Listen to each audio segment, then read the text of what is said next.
Patrick Horgate, I'm the Route Managing Director for Western. We cover Paddington down to Penzance, up to Worcester and to the border with Wales. It's about 15% of the network and about 2,000 people on a day-to-day basis working in that geography. The criticality of NRT has become even more apparent.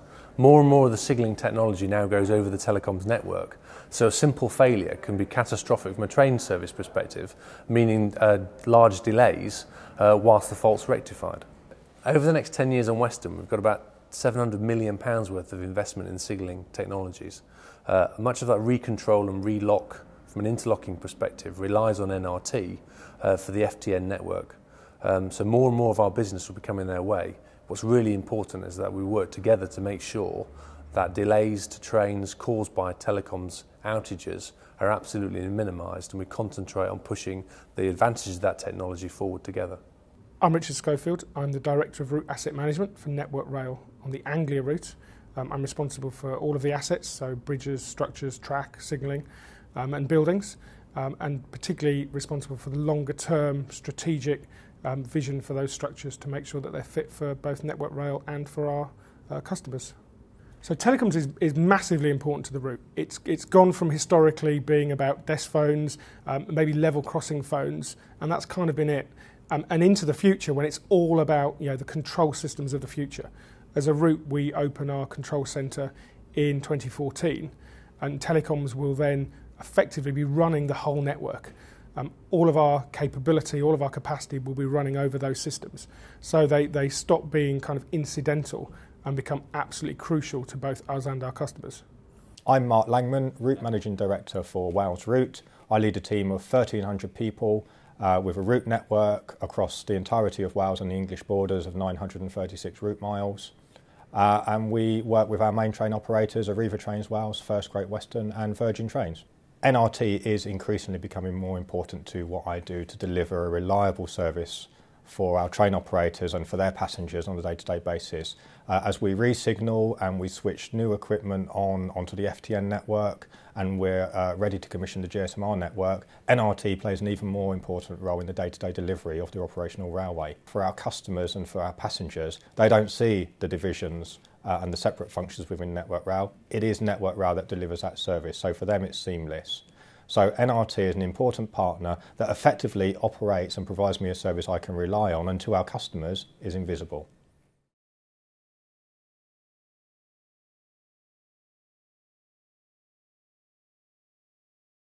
One of our concerns would be how NRT engage with its supply chain and third parties.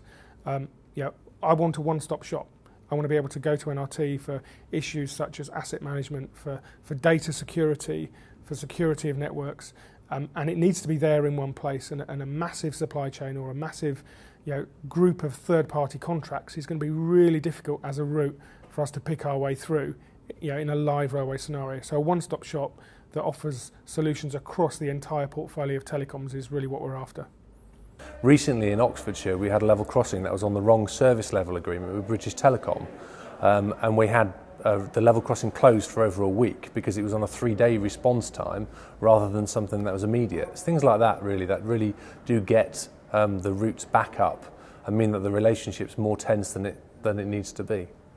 Well, we have a great relationship with the NRT team here in Wales, but there are some frustrations, and I think there is a lot we can do between us to make the whole experience of Network Rail to our customers and to passengers much better. For instance, the Wales route is very geographically diverse. We have telecoms equipment spread across the entire route, often in very remote locations. If a part of that goes wrong and it starts delaying train passengers and our freight providers, then we need to get the right Network Rail person there very quickly who's suitably qualified, and whether that's from the NRT organisation or from my organisation, with the right skills we should just respond and get the fix done quickly and not delay the trains unnecessarily. A plea from the routes would be leave as an asset that is maintainable. For example, we have, as part of the GSMR FTN project, we have a number of assets where due to time constraints or money constraints, they didn't build the access steps. So we can't get there. We can't necessarily get there to change things when they break. We don't just have the right people with the right skills. So it has to be a whole life solution that leaves it in a completely maintainable situation. I'm not entirely sure that everyone in NRT is appreciative of the fact that the operational railway is now reliant on them. in anywhere near as much as it used to be. More and more of the signalling technology nowadays is reliant on NRT, and I think whilst they've been created there as a single point of contact for future business generation, an absolute fantastic opportunity for them, they really do need to remember why they were created, which was to focus on the core business of running the railway. I think as a route, we've been a little bit worried over the past year or so that NRT have started to look outside of the industry for both income streams and to diversify, and that's worried us. I get the sense now it's changed. There's very much a focus on the routes, on their needs. The organisation is starting to focus with business partners. We're meeting directors, and it looks like the focus is there really on where the industry is going, particularly around capacity for us and our customers. Train operators want more onboard services. We want to be able to talk to trains and get information from them. And that's a massive step change from where we are. But it seems to be that the industry is moving there and NRT are focusing in the right direction. I think it's quite easy for all of us to forget what the bigger picture is. So for us in network operations with the day-to-day delivery of the railway, and for people at NRT with the FTN network and GSMR, it's quite easy to get sidetracked into dealing with your own specialism and forgetting the bigger picture. And the bigger picture for all of us is delivering a right time railway for our train operators and the end user, the passengers. It's quite easy to forget that sometimes. There's still a high degree of misunderstanding between the routes and NRT as to who's responsible for what. And that became more apparent when we were looking into a specific incident that we'd had. I'm really keen to make sure that those areas of kind of dubiety are flushed out between ourselves and NRT. We often spend a lot of time debating who is going to fix a fault. For instance, if we have a problem with the FTN network affecting a signalling system, it will take us some time to debate who should be the person that goes to fix it. For me, it's quite simple. Whether they work for me or my organisation or whether they work for NRT, the person who is closest and has received the right training to be able to fix it should be the person that fixed it because it's quicker. I get a sense that they don't really understand our business yet. I think if you ask them specifically about Anglia and the challenges we face, I think there'd be a lot of blank looks.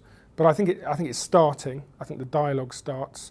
I don't think they're fully up to speed with how capacity challenges really face us. For example, in Anglia, we're looking at a 49% increase in passenger numbers in peak hours over the next 15 years. That's a massive challenge while maintaining reliability. So I don't think it's there yet, but the dialogue has started, and that seems refreshing.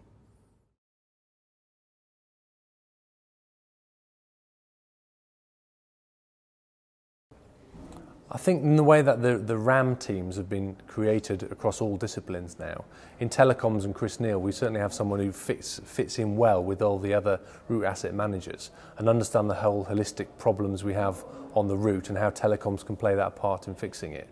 I think that as a team together has moved a long way in the last 12 months, and Chris has been an important part of that. We meet with NRT reasonably regularly. The relationship is still quite young, but we meet Derek, who's our route kind of lead from NRT. We've met Andy recently to talk about some of the more strategic things that NRT are doing and to make sure that we're joined up so that we don't hinder the big investments, but similarly NRT don't lose focus on what the route really needs to do to deliver the railway day to day. I think GSMR as a programme has afforded us a different way of operating trains with the network. It's meant that we can respond to incidents quicker, ongoing incidents that require communication between signaller and driver. And I think a number of the benefits we're only really just starting to realise since it went live at the new year. But great opportunity. Over the last 18 months, we've concentrated as Network Rail of pushing more and more of our business functions into the geographic framework around devolution. I think with NRT, we've maintained that one focus of a central team to allow them the opportunity to exploit the future telecoms industry in the UK.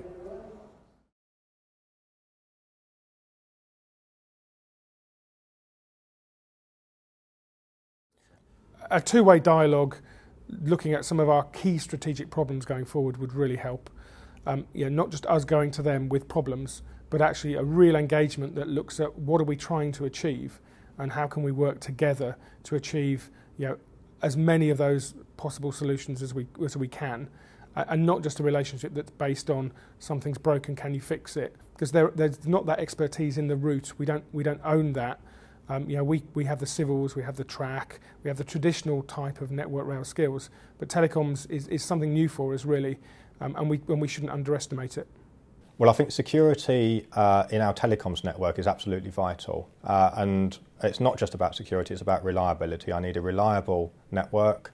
I need a network that's resilient to cyber attacks. I'm also needing a network that's resilient to physical attack. And I need assurance from NRT that those things are taken care of so that I can be confident in delivering a good service to our customers and to passengers. For me, a great service from NRT is almost that they're invisible. And so if there are faults out there on the network, they fix them, they rectify them, and actually they've had no impact on us, so that it's not caused any delays to services or caused any problems to the travelling public. For the first year or so of the life of NRT, utterly invisible, no idea who they are, what they did. It's starting to change. We're starting to see a lot more of the people, understand the strategy a bit more. And I think going forward, we don't need to talk every day, but we do need to have a much closer relationship with NRT being more visible on the things that they need to do. So we can help, we can understand what's going on our route, and in some cases we can understand how we have a part to play in that. Oh, it's a really exciting time for us here in Wales. We have a huge investment programme of which NRT play a huge part in it and can share that passion and excitement for the delivery of these projects to the railway in Wales. So I really hope that NRT are looking at what our needs are and that they're investing in the things that are important to us and to our customers and to passengers. That's a resilient telecoms network, it's a reliable telecoms network, and it's a network that can adapt to change, whether that's through trespass or outage or anything else that can affect the day-to-day operation of the railway.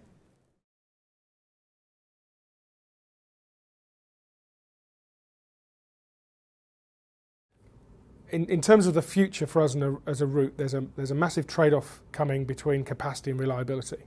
The railway is running reasonably reliably, but we have Crossrail coming, we have massive input of new trains, so we need to get that trade-off right, and telecoms can really help us answer some of those questions within Network Rail. How can we increase reliability and capacity at the same time, while in the next few years we move into our new control centre, we start to recontrol, we start to put traffic management in, and also start to help us talk to our TOCs around what would they like. How can we help them solve some of their problems that they automatically go out to the outside world for, such as onboard Wi-Fi, train control systems, those kind of things. So there's a lot to be had, and telecoms can really help us as a route understand how we're going to solve some of those problems. I hope NRT have used the strategic business plan launch to really show their growth potential over the next 10 years to cater for future demands for the railway. It's a fantastic opportunity for all of us. 40% predicted growth in the next 10 years, something that most industries would absolutely bite our hand off for. I'm really looking forward to see how NRT can embrace that relationship with the routes to make sure that we're all driving towards the same thing, which is running a much more punctual railway, a heavily invested in railway, and something that transforms travel for Britain over the next 10 years. It would be really good if we were sitting here in 5 or 10 years' time for us to be seen as a global leader in lots of elements of railway asset management. We're starting on the traffic management journey, and we've looked elsewhere for that. It would be really good if we could come up with some joint industry solutions with telecoms helping ourselves and train operators as we alliance more, and then for us to really show the world how we can really solve some of these big industry challenges, and for the rest of the world to look to us and look to NRT to say, well, you did it there, can you come and help us do it here? NRT as an organisation have inherited a legacy, something that's very old, something that needs upgrading, and they're set about the task to do that. I suppose from a route perspective, we're identifying that. We've got a railway out there that's mainly built in Victorian times, and starting an upgrade programme on Western, that's the first for 150 years.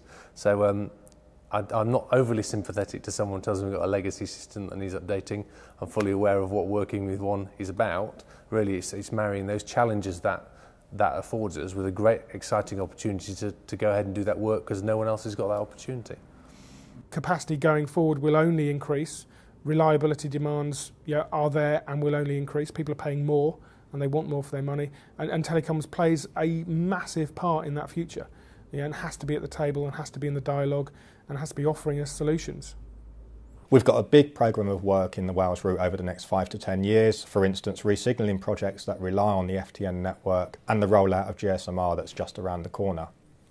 And for NRT to deliver successfully for me, that falls into 3 distinct categories. Firstly, do what you said you would do.